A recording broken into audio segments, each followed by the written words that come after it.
শুনছো মায়া, এই বাড়িতে অলস মানুষ চলবে না, সকাল হইতে সব কাজ করতে হবে। জি মা, আমি চেষ্টা করব।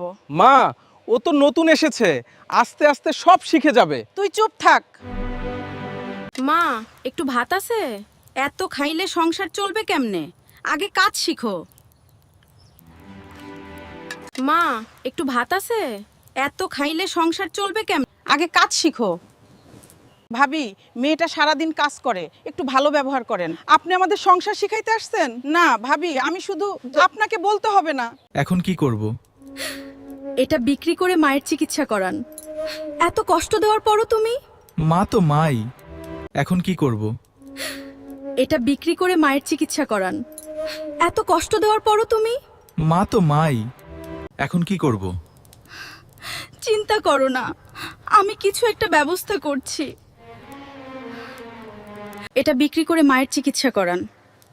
এত কষ্ট দেওয়ার পরও তুমি? মা তো মাই। মা, আমি তোকে অনেক কষ্ট দিছি, আমাকে মাফ করে দে। আপনি আমার মা, মায়ের উপর রাগ রাখা যায়? তুমি খেয়ে নাও মা, খুব ভালো হয়েছে রান্নাটা। আরে তুমি না খেলে আমি কি করে খাই বলো? হ্যাঁ হ্যাঁ, তোমরা আগে খাও, আমি দেখছি।